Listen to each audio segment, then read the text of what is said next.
नमस्कार दोस्तों, SB news India के डिजिटल पैनल आपके अपने Facebook page, YouTube channel Amrish Baliyan पर आप सबका हार्दिक स्वागत है, अभिनंदन है। उत्तर प्रदेश विधानसभा चुनाव के पहले चरण में कल पश्चिमी उत्तर प्रदेश की 58 सीटों पर मतदान हो चुका है। इनमें मुजफ्फरनगर जिले की 6 विधानसभा सीटें भी शामिल हैं। आज हम आपको बताने वाले हैं कि मुजफ्फरनगर की इन सभी 6 विधानसभा सीटों में मतदाताओं का रुख किस तरफ रहा, किस विधानसभा सीट में किस पार्टी की जीत या हार की संभावनाएं हैं, उन पर भी हम चर्चा करेंगे। लेकिन उससे पहले हमारा आप सबसे अनुरोध है कि यदि आपने अब तक हमारा यूट्यूब चैनल सब्सक्राइब नहीं किया है तो कृपया यूट्यूब चैनल सब्सक्राइब करें और पश्चिमी उत्तर प्रदेश की हर बड़ी खबर सबसे पहले पाने के लिए SB news India app install करें। ऐप का लिंक आपको वीडियो के डिस्क्रिप्शन में मिल जाएगा। तो अब बात करते हैं कि मुजफ्फरनगर की किस विधानसभा सीट पर कल मतदान के दौरान क्या माहौल रहा और मतदाताओं ने अपना क्या फैसला ईवीएम के जरिए दिया। सबसे पहले बात करते हैं मुजफ्फरनगर शहर विधानसभा सीट की। मुजफ्फरनगर शहर विधानसभा सीट पर भारतीय जनता पार्टी ने पूर्व मंत्री कपिल देव, समाजवादी पार्टी ने पूर्व मंत्री चितरंजन स्वरूप के बेटे सौरभ स्वरूप बंटी, बहुजन समाज पार्टी ने पूर्व जिला पंचायत सदस्य पुष्पांकर पाल और कांग्रेस ने सुबोध शर्मा को चुनाव मैदान में उतारा। कल मतदान के दौरान शहर में भारतीय जनता पार्टी और गठबंधन के बीच कांटे का मुकाबला दिखाई दिया।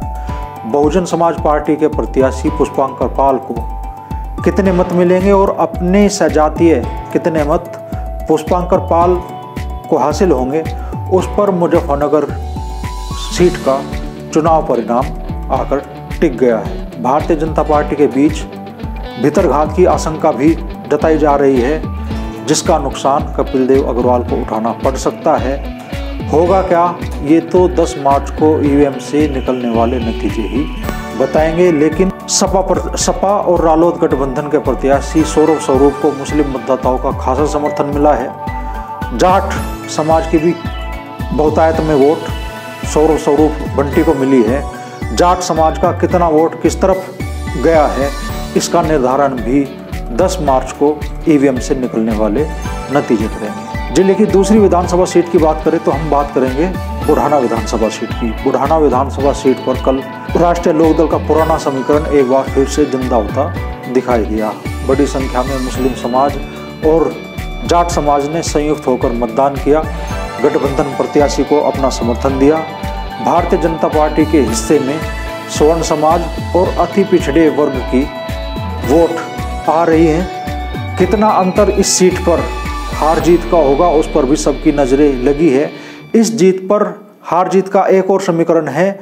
बहुजन समाज पार्टी ने यहाँ मुस्लिम प्रत्याशी अनीश चौधरी को चुनाव मैदान में उतारा था। आज़ाद समाज पार्टी से भी यहाँ मुस्लिम प्रत्याशी चुनाव मैदान में उतरे। उन्हें मुस्लिम मतदाताओं का कितना साथ मिला, इस पर भी बुढ़ाना विधानसभा सीट का चुनाव परिणाम निर्भर रहने वाला है।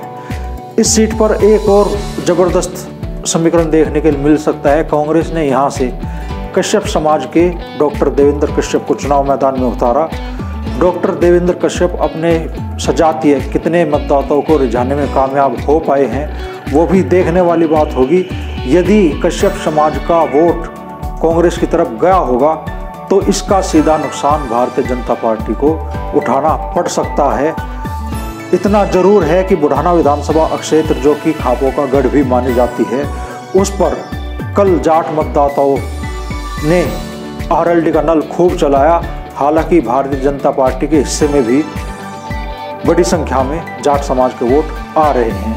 असली नतीजा तो 10 मार्च को ईवीएम से निकलने वाले नतीजे ही बताएंगे कि बुढ़ाना विधानसभा सीट का अगला विधायक कौन होगा। एक बार फिर से क्या उमेश मलिक यहाँ बाजी मारेंगे या राजपाल बालियान के हिस्से में तीसरी बार विधायकी आएगी। अब हम बात करते हैं विधानसभा क्षेत्र खतौली की। विधानसभा क्षेत्र खतौली में मुकाबला तिकोने दिखाई दिया। यहाँ गठबंधन प्रत्याशी राजपाल सैनी को जहाँ मुस्लिम और जाट मतदाताओं का काफ़ी सपोर्ट मिला, राजपाल सैनी के सजातीय सैनी मतदाताओं का भी उन्हें प्यार मिलता दिखाई दिया। लगभग सभी वर्ग में गुर्जर मतदाताओं का भी कुछ रुझान गठबंधन तो ज़्यादातर रुझान बहुजन समाज पार्टी के प्रत्याशी करतार भड़ाना और भारतीय जनता पार्टी की तरफ रहा। करतार भड़ाना को गुर्जर मतदाताओं का कितना साथ मिला और बहुजन समाज पार्टी का जो परंपरागत वोट है वो करतार भड़ाना के हिस्से में कितना आया, इस पर भी खतौली विधानसभा सीट का चुनाव परिणाम आने वाला है। हालांकि यहाँ इस सीट पर भी गठबंधन और भारतीय जनता पार्टी के बीच कांटे का मुकाबला माना जा रहा है। पिछली बार मुजफ्फरनगर में खतौली विधानसभा सीट पर भारतीय जनता पार्टी के हिस्से में सबसे बड़ी जीत आई थी। इस बार परिणाम वही होंगे या उसका उलट परिणाम आने वाला है, ये 10 मार्च को पता चलेगा। अब हम बात करेंगे मुजफ्फरनगर की विधानसभा सीट पुरकाजी की। पुरकाजी में गठबंधन प्रत्याशी अनिल कुमार और भारतीय जनता पार्टी के प्रत्याशी प्रमोद ऊंटवाल के बीच कांटे की टक्कर है। नतीजा इस बात पर निर्भर करने वाला है कि अनिल कुमार दलित वोटों को कितना अपने पक्ष में खींचने में कामयाब रहे हैं। नतीजा इस पर भी निर्भर करेगा कि कांग्रेस से पूर्व मंत्री दीपक कुमार और आज़ाद समाज पार्टी के टिकट पर यहाँ से चुनाव मैदान में उतरी उमा किरण कितने वोट हासिल कर पाएंगी उस पर भी, और वो वोट किस प्रत्याशी को कितना नुकसान पहुंचाएंगे इस पर भी पुरकाजी विधानसभा सीट का चुनाव परिणाम निर्भर करेगा। बसपा प्रत्याशी संदरपाल एडवोकेट को बहुजन समाज पार्टी के जो परंपरागत वोट हैं वो मिलते दिखाई दिए। हालांकि इसके अलावा बहुजन समाज पार्टी को किसी अन्य वर्ग का बड़ा समर्थन मिलता नहीं दिखाई दिया।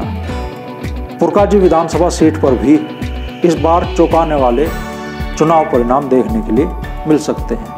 अब बात करते हैं मीरापुर विधानसभा सीट की। मीरापुर विधानसभा सीट पर गुर्जर समाज के 2 बड़े चेहरे चुनाव मैदान में रहे और उन्हीं के बीच सीधा मुकाबला होता दिखाई दिया। राष्ट्रीय लोकदल गठबंधन ने जहां पूर्व उप मुख्यमंत्री बाबू नारायण सिंह के पौत्र चंदन चौहान को चुनाव मैदान में उतारा, तो भारतीय जनता पार्टी ने एक बार फिर से मीरापुर विधानसभा क्षेत्र से बाहरी प्रत्याशी प्रशांत गुर्जर को चुनाव लड़ाया। गुर्जर मतदाताओं में अधिकतर रुझान चंदन चौहान के पक्ष में दिखाई दिए। चंदन चौहान को जाट और मुस्लिम मतदाताओं का भी काफ़ी समर्थन मिला। वहीं प्रशांत गुर्जर के हिस्से में स्वर्ण जातियों के वोट दिखाई दिए। जाटों के मतों में बिखराव का फायदा भी प्रशांत गुर्जर को मिल सकता है। मीरापुर विधानसभा सीट पर सबसे बड़ा जो फैक्टर काम करने वाला है वो ये है कि बस बहुजन समाज पार्टी के जो यहाँ से प्रत्याशी थे मौलाना सालिम, उन्हें मुस्लिम मतदाताओं का कितना सपोर्ट मिलता है।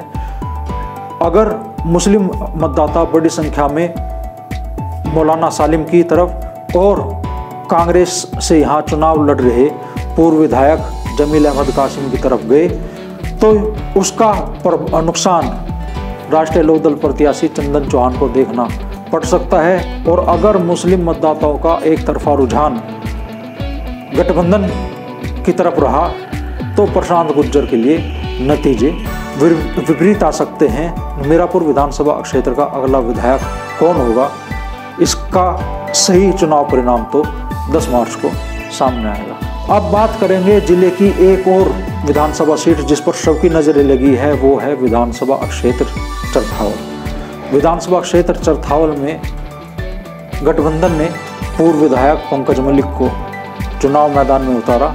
उनके मुकाबले में भारतीय जनता पार्टी ने पूर्व मंत्री स्वर्गीय विजय कश्यप की पत्नी सपना कश्यप को चुनाव मैदान में उतारा। सपना कश्यप को ठाकरों के साथ साथ सभी स्वर्ण मतदाताओं में काफ़ी बढ़त दिखाई दी। हालांकि गठबंधन प्रत्याशी पंकज मलिक के पक्ष में जाट और मुस्लिम मतदाता लामबंद दिखे। इस क्षेत्र से ही केंद्रीय मंत्री संजीव बालियान का गांव भी है और संजीव बालियान ने भी भारतीय जनता पार्टी के पक्ष में जाट मतदाताओं को लाने में कोई कोर कसर नहीं रखी। जाट मतदाताओं को कितना संजीव बालियान भाजपा के पाले में रखने में कामयाब रहे, उस पर इस सीट का पूरा चुनावी गणित टिका है। बसपा से इस सीट पर प्रदेश के पूर्व गृह राज्य मंत्री सईदुज्जमा के पुत्र सलमान सईद इस बार चुनाव लड़े। सलमान सईद को मुस्लिम मतदाताओं का कितना समर्थन मिला उस पर भी चरथाउल विधानसभा सीट का चुनाव परिणाम निर्भर करने वाला है। असली चुनाव परिणाम 10 मार्च को सामने आएंगे।